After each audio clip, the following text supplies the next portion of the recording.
Good morning, dear students. Welcome to this online lecture. I am Mr. Rahul Pawar. In today's lecture, we are going to see the second example on the computation of income from profession. In the previous lecture, we have seen the first example where we calculated the income from profession with the help of receipt and payment account. This is example number 2. In this example, we are given receipt and payment account as well as we are given some adjustments, and with the help of these adjustments and receipt and payment account we have to calculate the income from profession.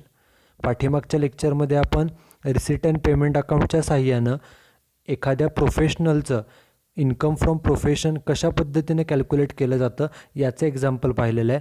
या एक्झाम्पलमध्ये या लेक्चरमध्ये आपण receipt and payment account आणि त्याचबरोबर ज्या काही ॲडजस्टमेंट्स आपल्याला दिलेल्या आहेत त्याच्या साहाय्यानं आपण इन्कम कशा पद्धतीने कॅल्क्युलेट केलं जातं ते आपण पाहणार आहोत. So this is example number 2.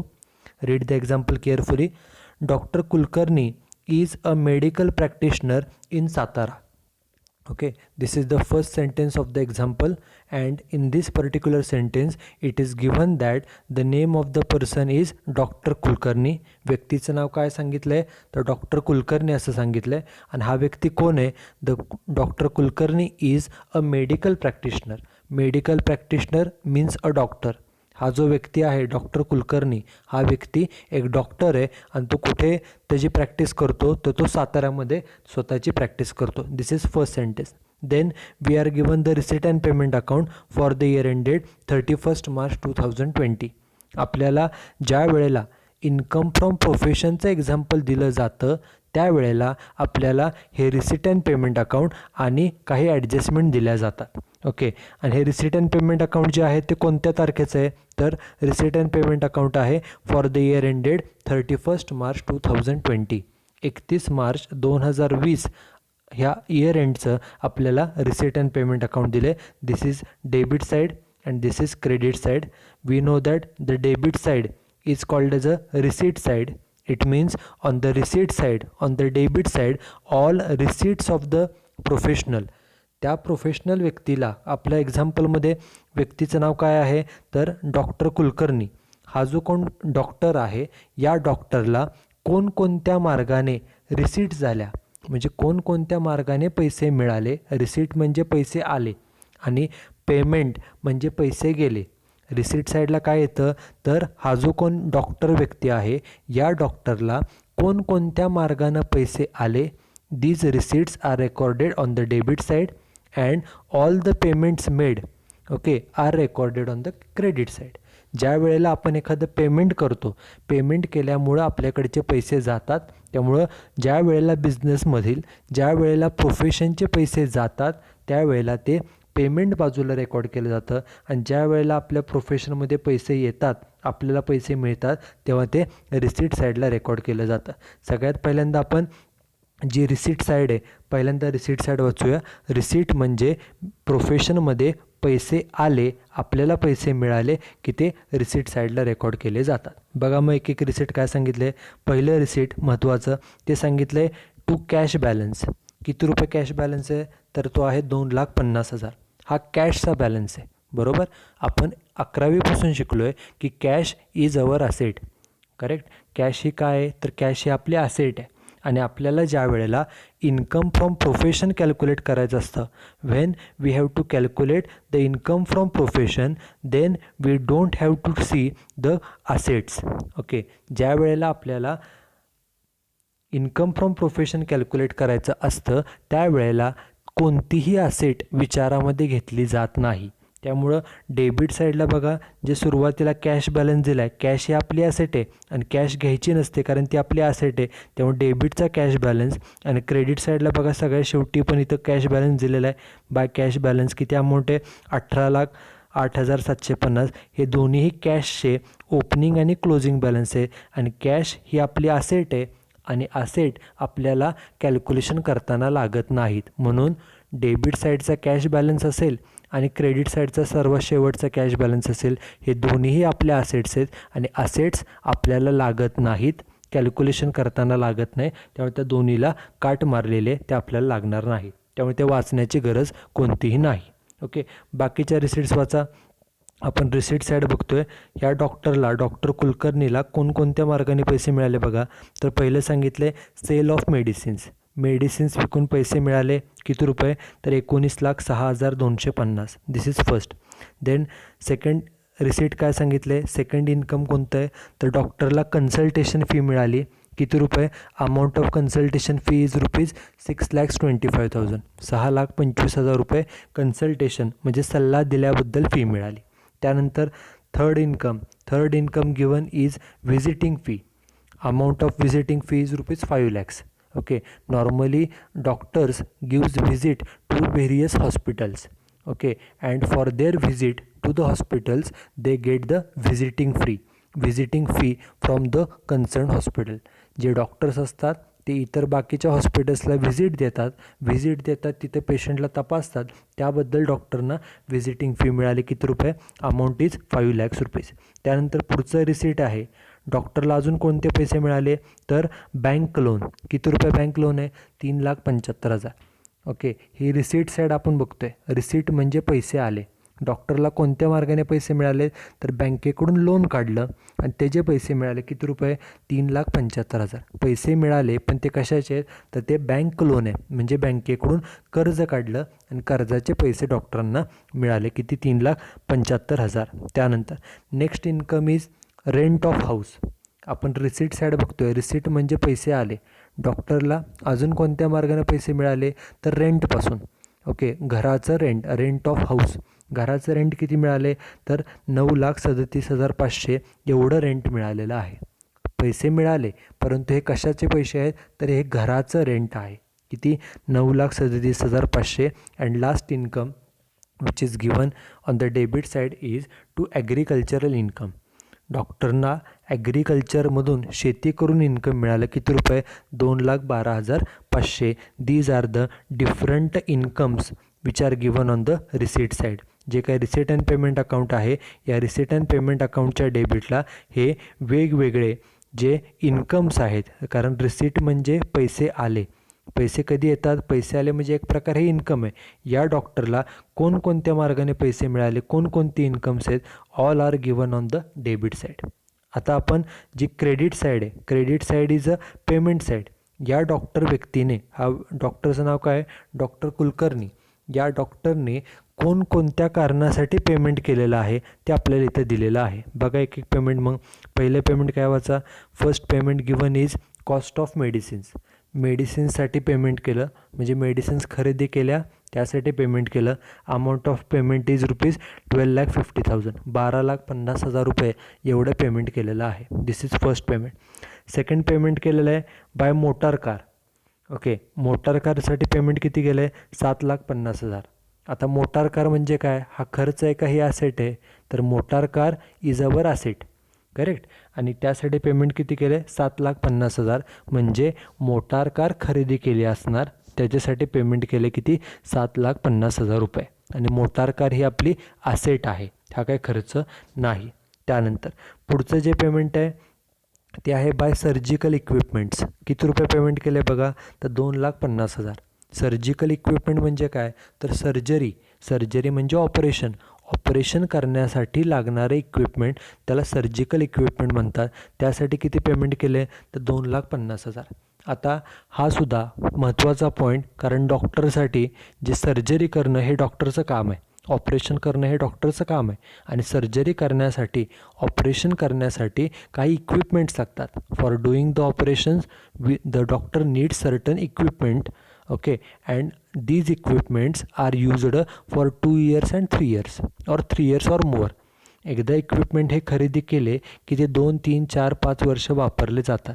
ते काय एकदा वापरून लगेच ते काय डिस्ट्रॉय केले जात नाही. तर त्या इक्विपमेंटचा, जे काय सर्जरीसाठी लागणारे काय इक्विपमेंट्स आहे, साधनसामुग्री आहे, त्याचा वापर 2, 3, 4, 5 वर्ष हा केला जातो. त्यामुळं surgical equipment is our asset and it is not an expenditure. हा सगळ्यात महत्त्वाचा point. We know assets like building, machinery, furniture, motor car etcetera. आपल्याला फक्त बिल्डिंग, मशिनरी, फर्निचर या असेट्स माहिती असतात. परंतु एखाद्या डॉक्टरसाठी, for any doctor, the surgical equipments is one of the important assets and this asset is used for 3 years, 4 years or 5 years. Okay, as per the requirement of the doctor. त्या equipment जे काय आहेत सर्जरीसाठी लागणारे, ऑपरेशनसाठी लागणारे, ते 4, 5, 5, 6 वर्ष वापरता येतात. त्यामुळे सर्जिकल इक्विपमेंट ही डॉक्टरसाठी असणारी एक असेट आहे. त्यासाठी किती पेमेंट केलं आहे, किती रुपयाचे इक्विपमेंट खरेदी केले, तर 2,50,000. त्यानंतर पुढचा खर्च आहे, पुढचं पेमेंट आहे कार एक्सपेन्सेस. कारचा खर्च केला, किती रुपये खर्च केला आहे, amount of car expenses is ₹1,12,500. 1,12,500 एवढं कारसाठी केलेला खर्च आहे. त्यानंतर नेक्स्ट एक्सपेंडिचर आणि next payment is staff salary and amount of staff salary is ₹75,000. स्टाफला किती पगार दिला, तर 75,000. Staff means employees. ओके, हॉस्पिटलमध्ये हा जो कोण डॉक्टर आहे, कोण डॉक्टरचं नाव काय, डॉक्टर कुलकर्णी. या डॉक्टर आहे म्हणजे या व्यक्तीचं स्वतःचं क्लिनिक असेल, स्वतःचा दवाखाना असेल. त्या दवाखान्यामध्ये जो स्टाफ आहे त्यांना सॅलरी पेड केली 75,000. त्यानंतर rent of clinic, next payment आहे rent of clinic and amount of rent is ₹75,000. क्लिनिकचं रेंट पेड केलं, दवाखान्याचं रेंट पेड केलं, किती रुपये, 75,000 रुपये. त्यानंतर next expenditure is general expenses and amount of general expenses is ₹37,500. 37,500 एवढा आपण जनरल एक्सपेन्सेसवरती खर्च केलेला आहे. जे जनरल खर्च असतात, कॉमन खर्च असतात, त्याला जनरल एक्सपेन्सेस किंवा मिसलेनियस एक्सपेन्सेस किंवा सन्ड्री एक्सपेन्सेस असं म्हटलं जातं. त्याचा खर्च किती आहे, तर 37,500. त्यानंतर next expenditure is personal expenses. Amount of personal expenses is ₹2,25,000. Personal expenses नावामध्ये सांगितलं की हा खर्च पर्सनल आहे, खाजगी आहे. किती खर्च आहे, तर 2,25,000 एवढा पर्सनल एक्सपेन्सेस आहे. त्यानंतर next expenditure given is LIC premium. LICचा प्रीमियम पेड केला, किती रुपये प्रीमियम पेड केला आहे, 1,25,000 एवढा प्रीमियम हा पेड केलेला आहे. त्यानंतर next payment is interest on bank loan. Okay, बँकेकडून कर्ज काढलेलं आहे, त्याचं इंटरेस्ट पेड केलं. बँकेचं जे काय कर्ज आहे, बँकेकडून जे कर्ज घेतलेलं आहे त्याच्यावरती व्याज पेड केलं. किती रुपये व्याज पेड केले, तर 22,500. And last payment given is by school fees paid. शाळेची फी पेड केली, ती कुणाचीही असेल, घरातल्या एखाद्या फॅमिली मेंबर्सची असेल किंवा कुणाची असेल. शाळेची फी किती पेड केली, तर 75,000 रुपये एवढी पेड केलेली आहे. आणि सर्वात शेवटी सांगितलं आहे बाय कॅश बॅलन्स. हा जो काय कॅश बॅलन्स आहे क्लोजिंगचा, ओके, शेवटीचा हा क्लोजिंगचा कॅश बॅलन्स असतो, तो किती आहे, 18,08,000. डेबिट साईडला बघा, डेबिटची सुरुवात नेहमी ओपनिंग कॅश बॅलन्स नव्हते आणि क्रेडिट साईडचा शेवट हा नेहमी क्लोजिंग कॅश बॅलन्स नव्हतो. आणि कॅश ही आपली असेट आहे आणि त्यामुळं आपल्याला असेट ह्या कधी कॅल्क्युलेशन करताना लागत नाही. त्यामुळे कॅश बॅलन्स वाचण्याची काही आवश्यकता नाही. ओके, आणि दोन्ही बाजूची बेरीज बघा, total of both the sides is 48,06,250. दोन्ही बाजूची बेरीज किती दिली आहे, तर 48,06,250 एवढी दोन्ही बाजूची बेरीज आहे. This is receipt and payment account. Now we will read the adjustment. Adjustment वाचा. पहिली ॲडजस्टमेंट काय सांगितले बघा, 1/3 of motor car use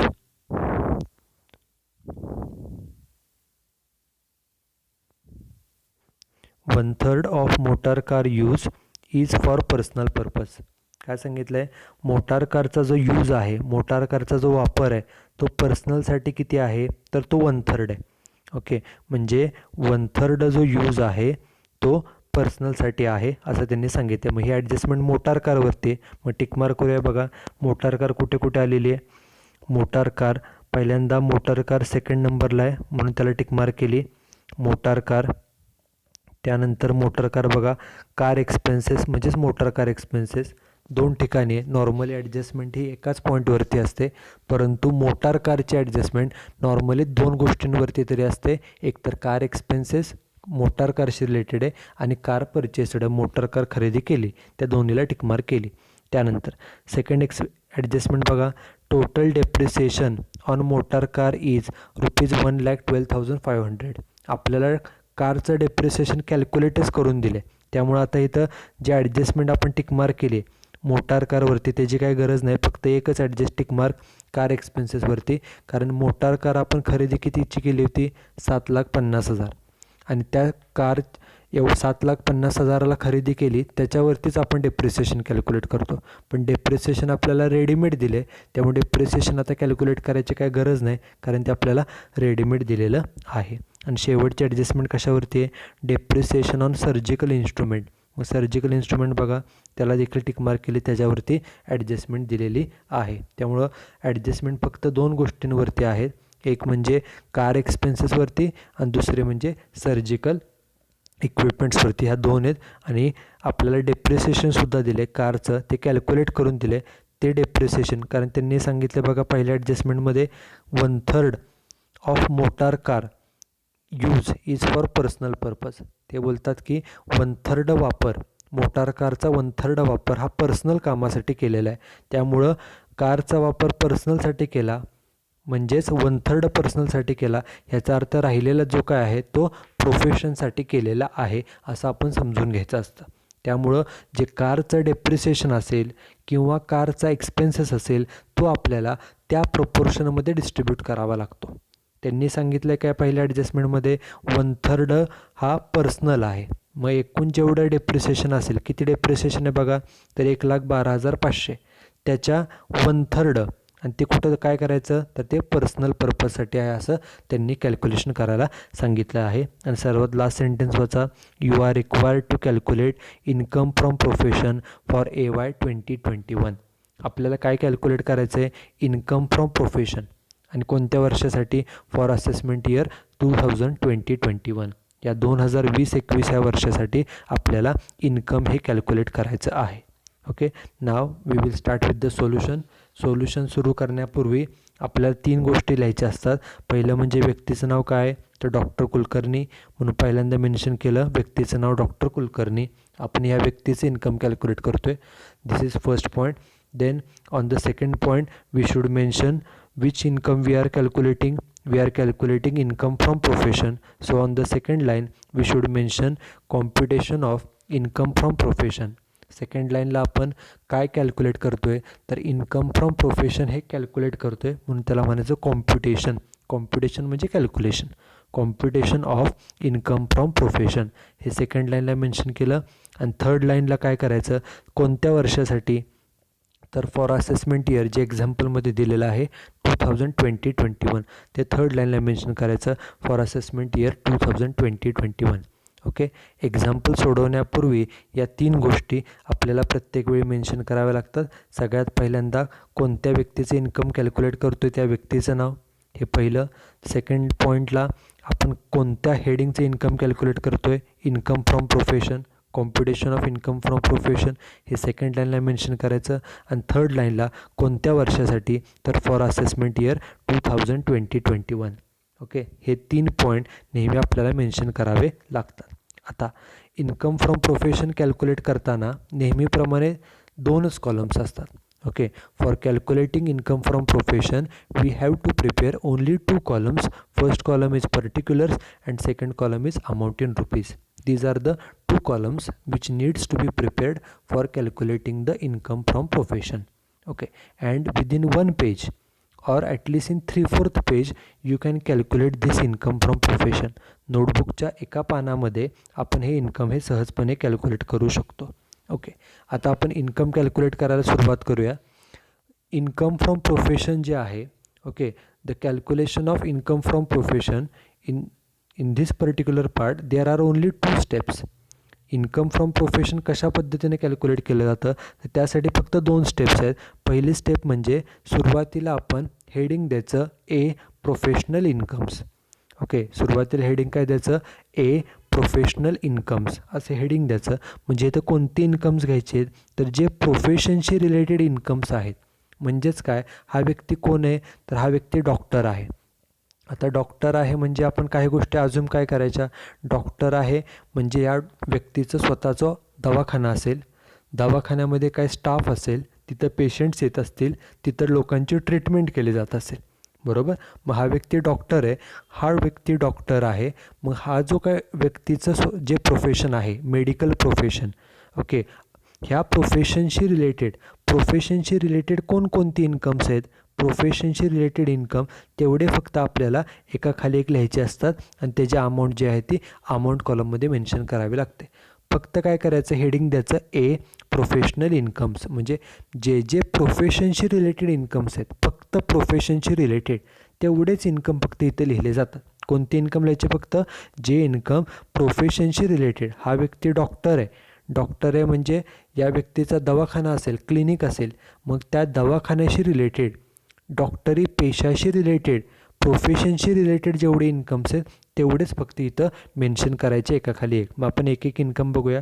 income कुठे असतात, इन्कम म्हणजेच रिसिट्स. ओके, मग कोणकोणते आहेत बघा. पहिला आहे कॅश बॅलन्स. कॅश ही आपली असेट आहे, त्यामुळे कॅश बॅलन्स आपल्याला लागत नाही, तो सोडून द्या. पुढचं इन्कम वाचा. सेकंड इन्कम दिलं आहे सेल ऑफ मेडिसिन्स. डॉक्टरला मेडिसिन्स विकून पैसे मिळाले. किती रुपये मिळाले, तर 19,06,250. आता ही इन्कम आहे. आपण एवढाच विचार करायचा की हे जे इन्कम आहे हे डॉक्टर, हा व्यक्ती कोण आहे, तर हा व्यक्ती डॉक्टर आहे, डॉक्टर कुलकर्णी. आपण एवढंच बघायचं की जे पैसे मिळाले आहेत ते पैसे डॉक्टरी पेशातून मिळाले आहेत का, दवाखाना चालवून मिळाले आहेत का. तर हा व्यक्ती डॉक्टर आहे म्हणजे पेशंटला गोळ्या विकणं, गोळ्या देणं हे डॉक्टरचं काम आहे. त्यामुळे हे जे काय पैसे मिळाले, किती रुपये, 19,06,250. It is a profession related income, so it is treated as a professional income. त्यामुळे हे प्रोफेशनचं इन्कम आहे. म्हणून बघा, प्रोफेशनल इन्कममध्ये पहिलंच दिलं आहे sale of medicines. Amount direct बाहेर किती, 19,06,250. 19,06,250 हे झालं प्रोफेशनचं income. This is first. Okay, next बघा आता पुढचं इन्कम काय दिलेलं आहे. Next income is consultation fee. डॉक्टरला कन्सल्टेशन फी किती मिळाली, तर 6,25,000 रुपये एवढी कन्सल्टेशन फी मिळाली. What is consultation fee. Consultation fee means fee which is received by the doctor for giving the various suggestions to the patient. ज्या वेळेला एखादा पेशंट डॉक्टरकडे येतो, स्वतःचे आजाराबद्दल माहिती देतो, त्यावेळेला ट्रीटमेंट म्हणून डॉक्टर त्या व्यक्तीला काय सल्ला देतो, सजेशन देतो, त्याबद्दल जी फी मिळते सल्ला दिल्याबद्दल त्याला कन्सल्टेशन फी असं म्हटलं जातं. अशी डॉक्टरला किती रुपये फी मिळाली, तर 6,25,000 रुपये एवढी फी मिळाली आहे. मग आता हाच फक्त विचार करायचा की हे प्रोफेशनशी रिलेटेड इन्कम आहे का पर्सनल इन्कम आहे. आता डॉक्टरचं हे कामच आहे पेशंटला सल्ला देणं आणि त्यातून ही फी मिळते, त्यामुळे हे सुद्धा प्रोफेशनचंच इन्कम आहे. किती रुपये, 6,25,000. म्हणून बघा, प्रोफेशनल इन्कममध्ये कन्सल्टेशन फी अमाऊंट डायरेक्ट बाहेर किती, 6,25,000. हे प्रोफेशनचंच इन्कम आहे, दवाखान्या रिलेटेडच इन्कम आहे. त्यानंतर पुढचं इन्कम आहे व्हिजिटिंग फी. किती रुपये व्हिजिटिंग फी मिळाले, amount of visiting fee is ₹5 lakhs. डॉक्टरला व्हिजिट केल्याबद्दल फी मिळाली. नॉर्मली डॉक्टर जे असतात ते बाकीच्या इतर हॉस्पिटल्समध्ये व्हिजिट देतात, भेट देतात आणि तिथल्या पेशंटला चेकअप करतात. त्याबद्दल त्यांना जी काही फी मिळते, डॉक्टरांना जी फी मिळते, it is called as a visiting fee. मग आपण एवढाच विचार करायचा की हे जे पैसे मिळाले 5 लाख रुपये हे दवाखान्याशी रिलेटेड आहेत का.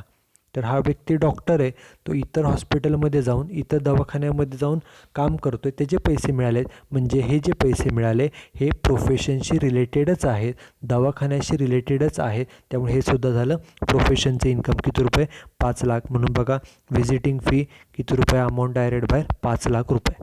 त्यानंतर हे तिन्हीही प्रोफेशनशी रिलेटेड इन्कम झाले. कोणकोणते, मेडिसिन्स विकून पैसे मिळाले. डॉक्टरचं कामच असतं मेडिसिन्स पेशंटला देणं म्हणजेच मेडिसिन्स विकणं, त्यातून पैसे मिळाले, हे प्रोफेशनचंच इन्कम आहे. त्यानंतर डॉक्टरला कन्सल्टेशन फी मिळाली, सल्ला दिल्याबद्दल फी मिळाली. डॉक्टरचं कामच असतं पेशंटला सल्ला देणं, त्यातून पैसे मिळाले, हे डॉक्टर पेशाशी रिलेटेडच इन्कम आहे. त्यानंतर व्हिजिटिंग फी मिळाली. डॉक्टर वेगवेगळ्या हॉस्पिटलमध्ये व्हिजिट देतात, भेट देतात, तिथल्या पेशंटला तपासतात, त्यातून पैसे मिळाले, हे डॉक्टरी पेशाशी रिलेटेडच इन्कम आहे. आता बाकीचे इन्कम बघा. पुढचं इन्कम आहे बँक लोन. ओके, आता बँक लोन किती रुपयाचं बँक लोन आहे, 3,75,000. बँक लोन म्हणजे काय, बँकेकडून कर्ज काढलं. आता हे कर्ज आहे. कर्ज जेव्हा आपण काढतो, when we take any loan then it is our liability. बरोबर, ज्या वेळेला आपण एखादं कर्ज काढतो त्यावेळेला ते कर्ज फेडणं ही आपली लायबिलिटी असते. त्यामुळे कर्ज काढलं हे काही इन्कम नाही आहे, त्यामुळे ते प्रोफेशनचं असण्याचा प्रश्न येत नाही. हे काय दवाखाना चालवून दवाखान्यासाठीचं किंवा दवाखाना चालवून मिळवलेली इन्कम नाही. तुम्ही कर्ज काढलं, बँकेकडून कर्ज काढलं, इट इज युअर लायबिलिटी. आणि आपल्याला इन्कम फ्रॉम प्रोफेशनमध्ये ज्या वेळेला आपण एक कोणत्याही प्रोफेशनलचे इन्कम कॅल्क्युलेट करतो त्यावेळेला आपल्याला फक्त काय लागतात, एकतर प्रोफेशनचे इन्कम्स आणि दुसरं म्हणजे प्रोफेशनचे खर्च. प्रोफेशन चालवण्यासाठी आलेले खर्च आणि प्रोफेशन चालवून मिळवलेले जे इन्कम्स आहेत तेवढेच फक्त आपल्याला लागतात. बाकी आपल्याला कोणतीही असेट आणि लायबिलिटी लागत नाही. बँकेकडून कर्ज काढले तुम्ही, ही लायबिलिटी आहे आणि लायबिलिटी आपल्याला लागत नाही, त्यामुळे ती येणार नाही. त्यानंतर पुढचं इन्कम बघा काय, next income is rent of house. घराचं रेंट मिळालं. किती रुपये रेंट मिळाले बघा, रेंट मिळाले 9,37,500. आता पैसे मिळाले ही इन्कम आहे. किती रुपये इन्कम आहे, 9,37,500. परंतु हे कशाचं इन्कम आहे, it is rent of house. हे घराचं रेंट आहे, म्हणजे हे घराचं इन्कम झालं. हे काय दवाखाना चालवून मिळवलेली इन्कम आहे का, डॉक्टरी पेशा चालवून ही मिळालेली इन्कम आहे का, तर नाही. ओके, दवाखाना चालवून रेंट मिळत नाही, हे दवाखान्याचं इन्कम नाही, डॉक्टरी पेशाचं इन्कम नाही. तर हे कोणतं इन्कम आहे, घराचं इन्कम आहे. हे प्रोफेशनचं दवाखान्याचं इन्कम आहे का, तर हे दवाखान्याचं इन्कम नाही, त्यामुळे हे येणार नाही. आपल्याला फक्त कोणती इन्कम लागतात, जे इन्कम प्रोफेशनशी रिलेटेड आहेत. बघा, प्रोफेशनशी रिलेटेड तेवढेच फक्त लागतात. त्यामध्ये मेडिसिन विकलेले आलं, कन्सल्टेशन फी आलं, व्हिजिटिंग फी, हे तिन्ही आलेले आहेत. त्यानंतर पुढचं आहे ॲग्रिकल्चर इन्कम. किती रुपये, 2,12,500. शेती करून किती इन्कम मिळाले, 2,12,500. आता ही इन्कम आहे, परंतु हे दवाखाना चालून मिळवलेली इन्कम आहे का. आपण एवढंच बघायचं असतं की आपण कुणाचं इन्कम कॅल्क्युलेट करतो आहे, तर एका डॉक्टरचं.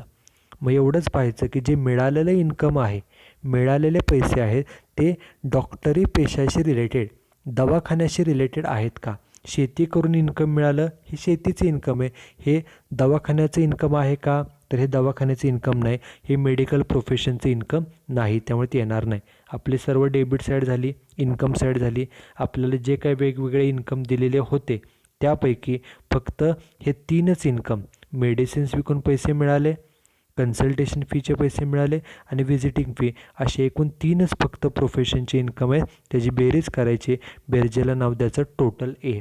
त्याला ए का म्हटलं, कारण आपण प्रोफेशनल इन्कम्सला ए असं म्हटलेलं आहे. प्रोफेशनल इन्कमला हेडिंग काय दिले, तर ए. म्हणून टोटल ए आली. ह्या तिन्हींची बेरीज, तिन्ही इन्कमची बेरीज किती आली, तर 30,31,250. हा जो कोण व्यक्ती डॉक्टर आहे, या डॉक्टरला वर्षभरामध्ये एकूण 30,31,250 एवढं प्रोफेशन चालून मिळालेलं इन्कम आहे. हे झालं पहिला पार्ट. आन्सरचा निम्मा पार्ट झाला प्रोफेशनल इन्कम. आता एक वेळ जागा सोडून दुसरे हेडिंग द्यायचं, त्याला नाव द्यायचं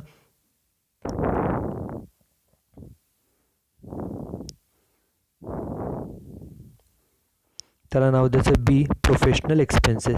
त्याला नाव काय द्यायचं आहे, तर बी प्रोफेशनल एक्सपेन्सेस. हे फक्त हेडिंग द्यायचं. आता इथं कोणते एक्सपेन्सेस घ्यायचे आहेत बघा, तर जे खर्च प्रोफेशनशी रिलेटेड आहेत, प्रोफेशनल एक्सपेन्सेस, प्रोफेशनशी रिलेटेड. हा व्यक्ती कोण आहे, आपण एका डॉक्टरचं एक्झाम्पल सोडवतो आहे. हा व्यक्ती डॉक्टर आहे, त्यामुळं डॉक्टरी पेशाशी रिलेटेड जे जे एक्सपेन्सेस आहेत, जे जे खर्च आहेत, तेवढेच खर्च फक्त इथं रेकॉर्ड केले जातात, प्रोफेशनल एक्सपेन्सेस. मग आता एक एक एक्सपेन्सेस बघा. पहिला खर्च काय सांगितला आहे, ज्या एक्सपेन्सेसवरती ॲडजस्टमेंट आहे त्याला आपण ऑलरेडी टिकमार्क केलेली आहे. फर्स्ट पेमेंट बघा कोणतं केलेलं आहे. First payment is cost of medicines. मेडिसिनसाठी किती पेमेंट केलं आहे, तर 12,50,000 रुपये एवढं पेमेंट केलेलं आहे. आपण एवढंच बघायचं की जे पेमेंट केलेलं आहे ते पेमेंट प्रोफेशनशी रिलेटेड आहे का पर्सनल आहे. ओके, हा व्यक्ती कोण आहे, तर हा व्यक्ती डॉक्टर आहे. डॉक्टर आहे म्हटल्यावरती याला मेडिसिन्स खरेदी कराव्या लागतात. पेशंटला देण्यासाठी पहिल्यांदा मेडिसिन्स खरेदी करावे लागतात आणि त्याचं पेमेंट करावं लागतं. मेडिसिन्स खरेदी करण्याचं पेमेंट करावं लागतं. त्यामुळे हा खर्च पर्सनल झाला का प्रोफेशनचा, तर हा प्रोफेशनचा खर्च आहे. कारण डॉक्टरला स्वतःचा दवाखाना चालवण्यासाठी मेडिसिन्स खरेदी करावे लागतात, त्याचं पेमेंट करावं लागतं. त्यामुळे हा प्रोफेशनचा खर्च आहे. त्यामुळे बघा, प्रोफेशनल एक्सपेन्सेसमध्ये पहिलेच दिले कॉस्ट ऑफ मेडिसिन्स अमाऊंट किती, 12,50,000 रुपये. हे झाला पहिला खर्च. त्यानंतर पुढचं काय सांगितलं बघा, पुढचं आहे मोटार कार. आता मोटार कारचा पेमेंट किती आहे? 7,50,000. पण मोटार कार ही आपली असेट आहे, बरोबर. मोटार काय असेट आहे, त्यामुळे ते आपलं येणार नाही. कारण आपल्याला इन्कम कॅल्क्युलेट करण्यासाठी फक्त प्रोफेशनचे इन्कम्स ते आपले झालेले आहेत आणि फक्त प्रोफेशनचे खर्च लागतात. मोटार कार ही असेट आहे आणि आपल्याला असेट कोणतीही लागत नाही, त्यामुळे ती घ्यायची नाही. फक्त त्या असेटचं डेप्रिसिएशन मात्र आपण खर्च म्हणून दाखवू शकतो. ओके. एखादी असेट परचेस केली, ती आपण वापरतो, असेट वापरून त्याची झीज होते, ते डेप्रिसिएशन होतं, तेवढं डेप्रिसिएशन तेवढं आपण दाखवू शकतो. मोटार कारचं डेप्रिसिएशन ऑलरेडी आपल्याला रेडीमेड ॲडजस्टमेंटमध्ये दिलेलं आहे, त्यामुळे ते त्यावेळेला आपण पाहणार आहोत. त्यामुळे मोटार कार त्यामुळे येणार नाही, कारण ती आपली असेट आहे. पुढं बघा, पुढचा पॉईंट सांगितला आहे सर्जिकल इक्विपमेंट. किती रुपयाची इक्विपमेंट खरेदी केले? 2,50,000. आणि त्याला टिकमार्क आहे म्हणजे ॲडजस्टमेंट आहे. आता ॲडजस्टमेंट काय वाचा? इक्विपमेंट 2.5 लाखाचे खरेदी केलेत. ॲडजस्टमेंट नंबर 3 बघा काय सांगितले? Depreciation on surgical instrument. किती टक्के डेप्रिसिएशन सांगितले? तर 40%. मग आता किती रुपयाची इक्विपमेंट आहेत? 2.5 लाखाचे. मग ॲडजस्टमेंट कशी करायची बघा. वर्किंग नोट त्यासाठी आपण तयार केली. वर्किंग नोट नंबर 2 वाचा. बघा, depreciation on surgical equipment. Depreciation आपण कसं कॅल्क्युलेट करतो? तर किती रुपयाची असेट आहे आणि त्याला गुणिले टक्केवारी, डेप्रिसिएशनचा रेट. आपल्याला आपण किती रुपयाचं खरेदी केलं आहे बघा इक्विपमेंट?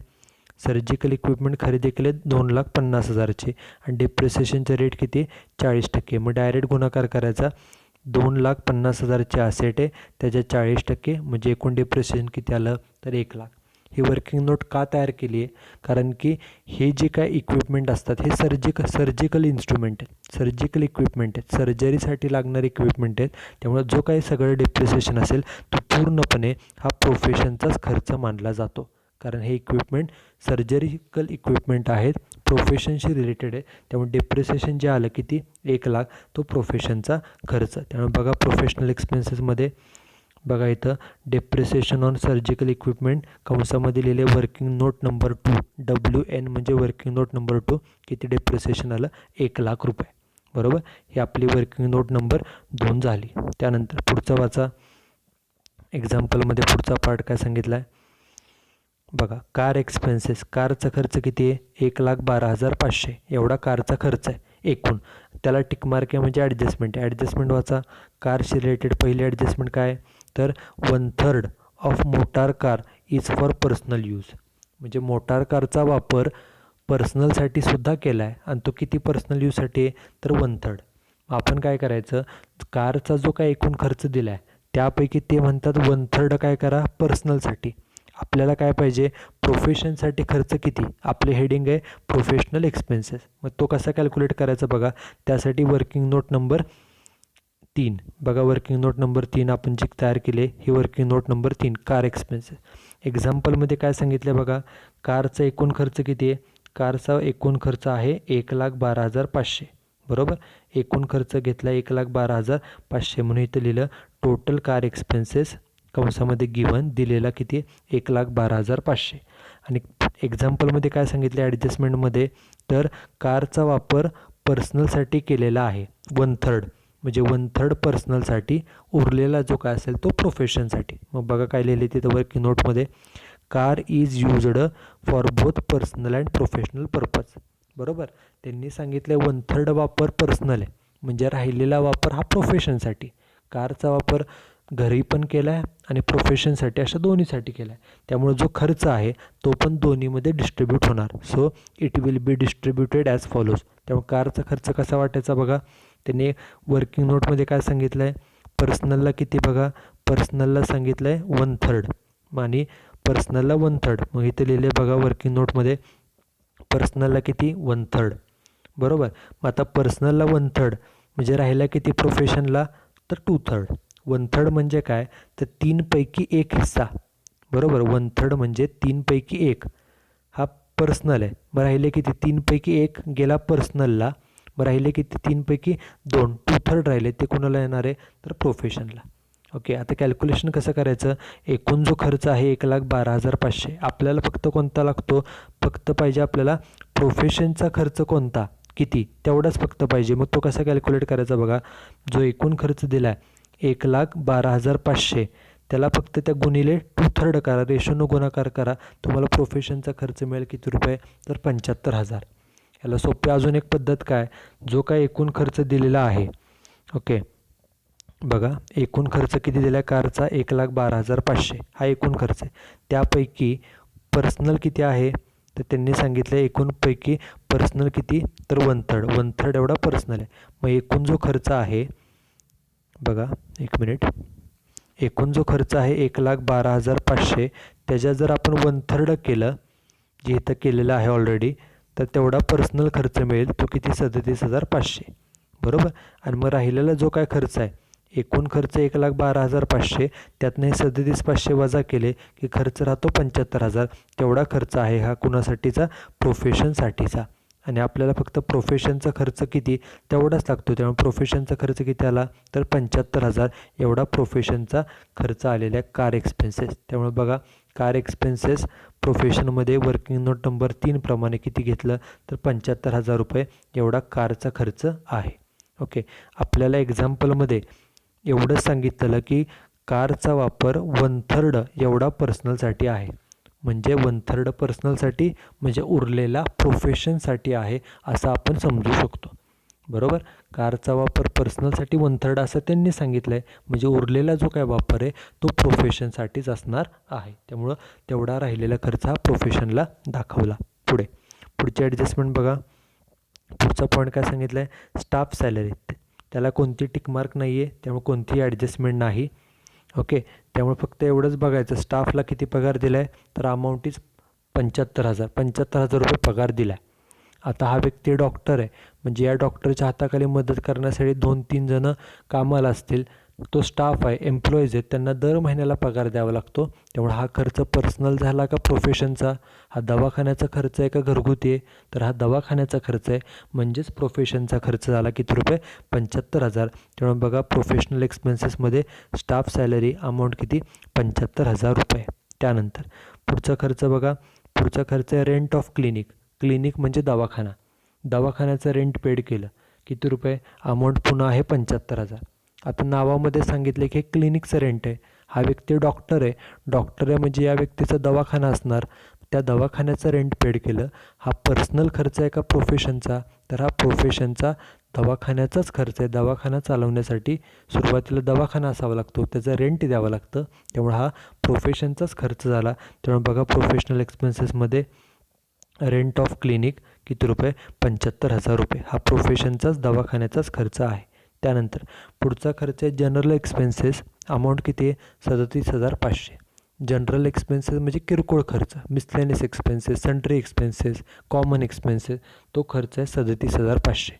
आता कुठलाही बिझनेस असेल, कोणताही बिझनेस असेल, कोणतंही प्रोफेशन असेल, त्यामध्ये छोटे मोठे खर्चही असतात.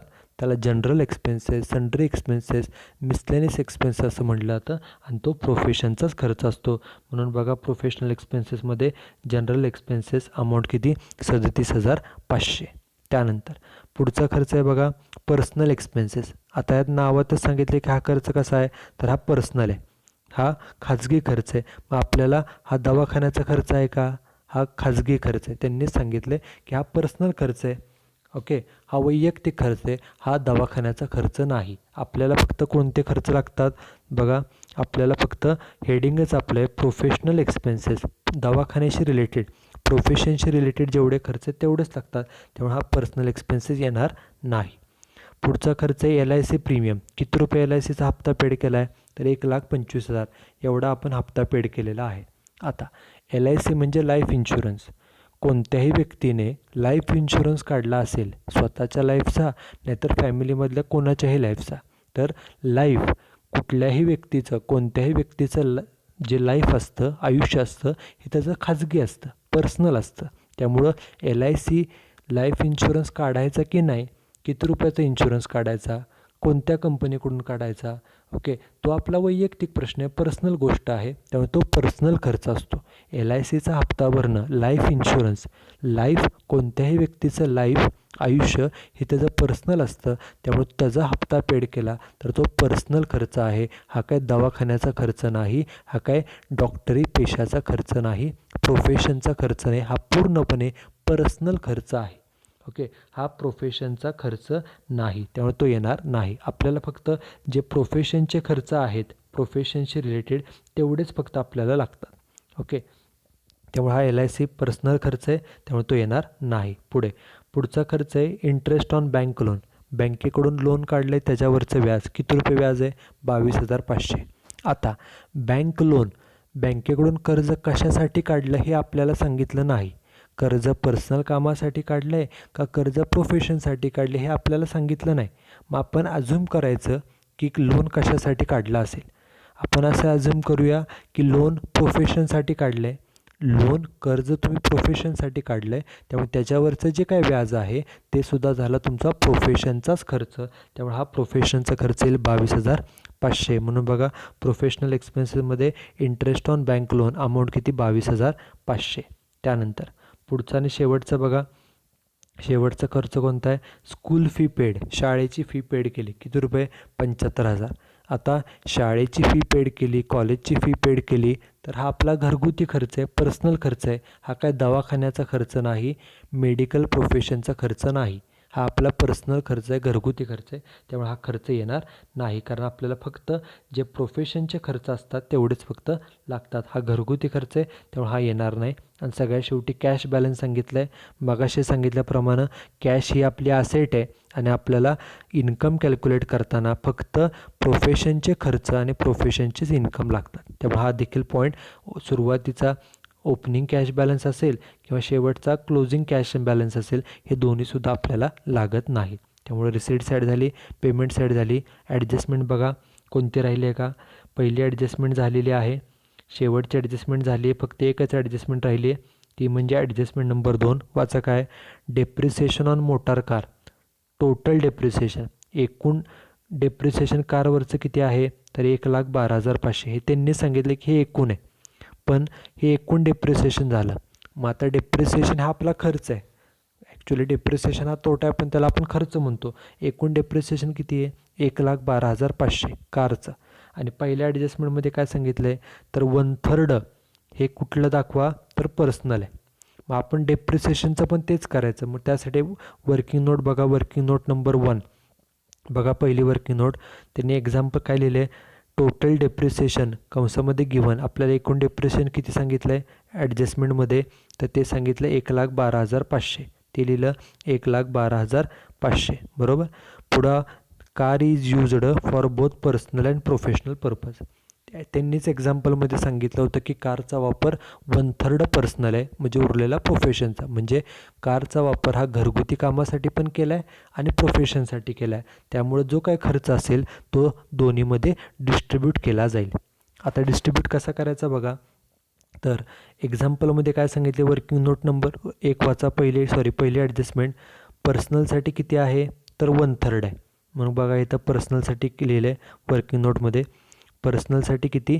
तर 1/3. मग आता काय करायचं? जो एकूण खर्च आहे किती? 1,12,500. त्याच्या 1/3 काढलं ते किती आलं? 37,500. तेवढा खर्च कुठं? पर्सनलला. मग आता राहिलं किती?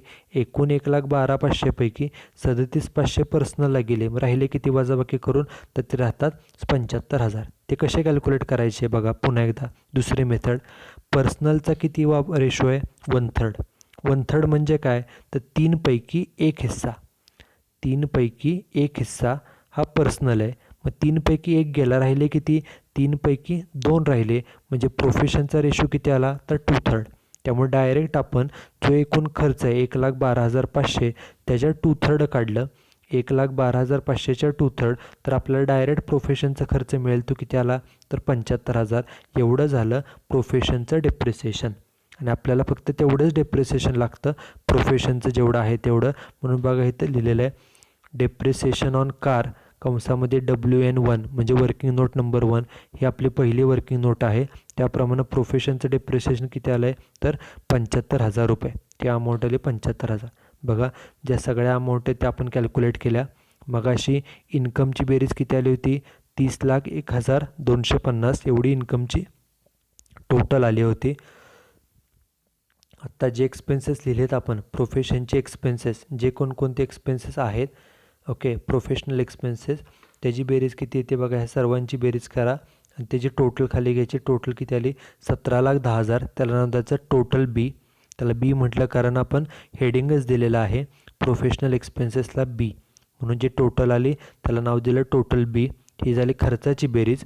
इन्कम किती होता आपला 30,31,250. त्यामधून हा खर्च वजा करा आणि वजाबाकीला नाव द्यायचं इन्कम फ्रॉम प्रोफेशन, कंसात म्हणायचं A-B. ओके, आपलं ए म्हणजे इन्कमची बेरीज आहे 30,31,250. त्यामधून हे खर्च वजा केले की आपल्याला इन्कम मिळतं. त्यामुळे वजाबाकी करून इन्कम किती आलं तर त्याला 13,21,250. दिस इज इन्कम फ्रॉम प्रोफेशन. हा जो कोण व्यक्ती आहे डॉक्टर कुलकर्णी, आपल्याला या व्यक्तीचं रिसीट अँड पेमेंट अकाउंट दिलं होतं. Okay, receipt and payment account दिलेलं, काही ॲडजस्टमेंट दिलेल्या होत्या आणि त्या रिसीट अँड पेमेंट अकाउंटवरून आणि ॲडजस्टमेंटवरून आपण त्या व्यक्तीचं एकूण इन्कम कॅल्क्युलेट केलं. पहिल्या स्टेपमध्ये एकूण इन्कम्स कॅल्क्युलेट केले. त्या व्यक्तीचं एकूण इन्कम आहे 30,31,250. त्यानंतर आपण दुसरे हेडिंग दिलं प्रोफेशनल एक्सपेन्सेस. एकूण खर्च कॅल्क्युलेट केला प्रोफेशन चालवण्याचा एकूण खर्च आला 17,10,000. आणि नंतर एकूण जे इन्कम्स आहेत त्यातून एक्सपेन्सेस मायनस केले आणि नेट इन्कम फाइंड आउट केलं. ते किती आलं 13,21,250. Okay, so that's it with this example. Okay, you should write down this example and solution in your notebook. So thank you very much.